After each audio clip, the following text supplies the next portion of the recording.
好，今日我哋一齊嚟玩呢個 fish game，就係呢個我而家要拍片，好，今日要玩呢個。做晒啲嘢，你就做其他嘢。我而家得80 level。哎呀，你唔好講嘢啦，我而家拍緊片啊，唔係我 cut 㗎。我拍緊片，好，頭先唔好意思，我有啲嘢做。OK，而家即刻將開始。我哋首先今日玩呢個係釣魚遊戲，呢個釣魚遊戲。我哋而家得80 level，即係我哋啱啱升到，所以我哋而家去一個神秘嘅島嶼。如果你想大家知道一個神秘嘅島嶼，你首先要買咗我呢個潛水裝備。你見到我呢度有個潛水裝備嘅，跟住呢，我哋就需要一個潛水裝備啦。之後我哋去呢個島啦，叫咩 Lost List， 跟住呢，我哋就行緊去嗰度。請大家稍等。你用呢隻船呢，如果你一個人呢，就用呢個船，因為呢個船比較快，其他船都係冇咁快啲嘅，除非你買嗰啲勁啲嘅4人，可能多啲人嘅船，不過都唔係咁好。建議雙人用呢個。跟住之後我哋沉落去，嗱，係咪好神奇呢？不過如果你冇呢潛水裝備呢，就會可能死㗎啦，因為你沉得太耐呢，你睇下隔離有個 air 嘅，見唔見到？所以呢，可能呢就會死嘅。如果你冇帶嗰個咩潛水器，如果有潛水器呢，就可以，因為佢潛水㗎嘛，所以佢就冇咁大啦，嗰啲 air 就冇咁吸收得太快咯。咁我哋而家開始就釣魚。首先我哋介紹咗俾你先，咁我哋而家再釣魚。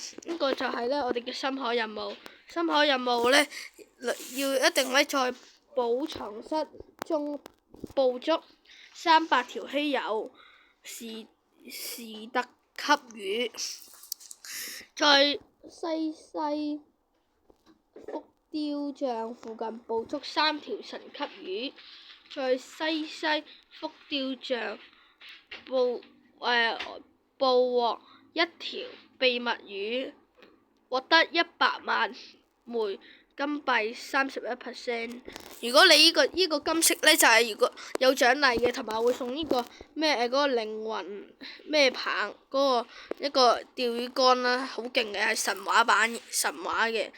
所以我哋而家就開始釣魚啦。我哋今日就唔會做嗰個深海任務，我哋下次再做。我哋而家開始釣魚啦，睇下釣到啲咩先。一開頭，其實呢度有2個地方嘅，我釣咗喺呢度釣個魚先，釣少少啦。見唔見到佢有個問號啊？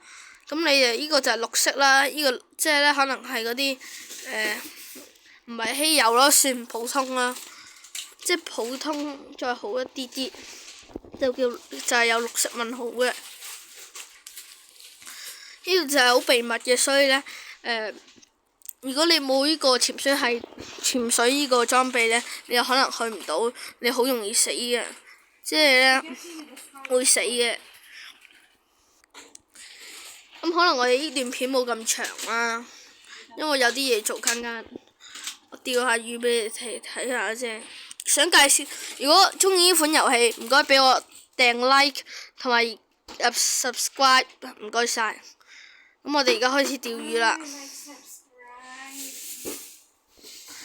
哇！連續釣咗2次藍色魚啊，真係好榮幸。喎！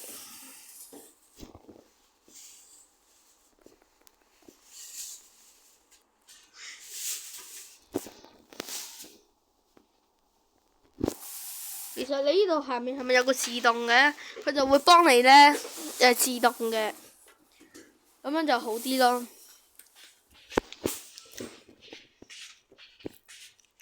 邊個有睇有撳筆電嘅都幫佢撳個 like， 如果撳咗 like 就唔使啦。你有撳筆電可能就冇拍呢段片，咁我而家就拍下呢段片。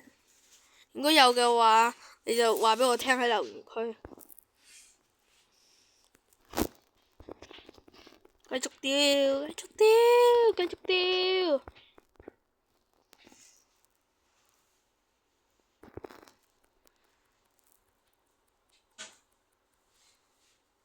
咁我哋釣到呢度為止先。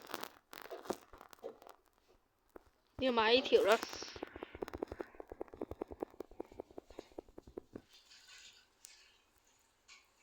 呢啲幾多 level？ 268 level， 都算唔錯。我哋出咗去先，仲有第二個秘密地方嘅，我可以帶你哋去。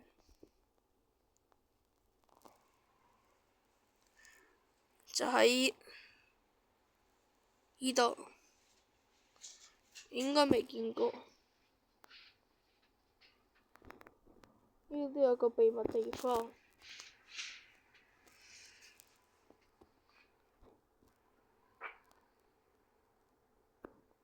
就係買8M 呢個神話，呢個都OK 嘅，呢個 Angel World， 不過唔知你夠唔夠錢。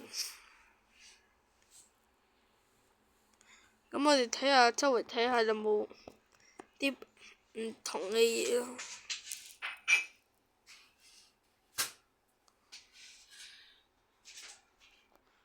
呢度我都未嚟過。咁我哋繼續揾。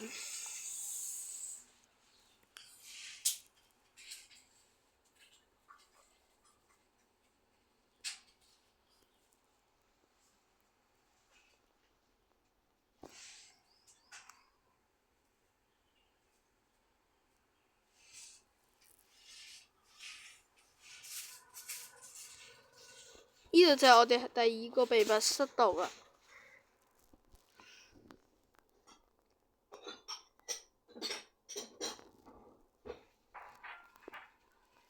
秘密室就呢度都可以釣魚嘅。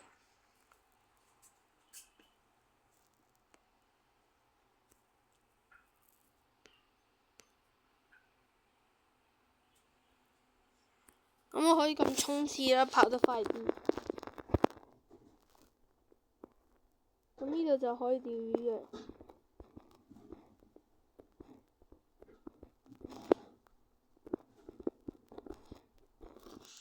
咁你就可以釣噶啦。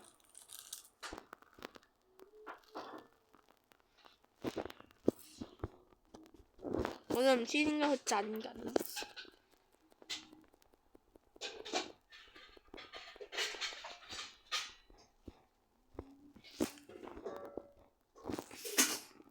相比上呢度都唔知邊度都係一模一樣嘅，可能釣咗啲魚，係好少係有啲唔同啦。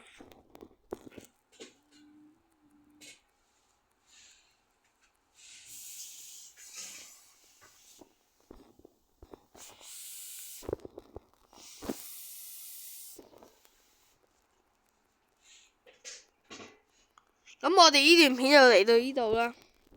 因為我今日都唔夠時間，所以短咗啲，段片得8分鐘。好，我哋再見，拜拜。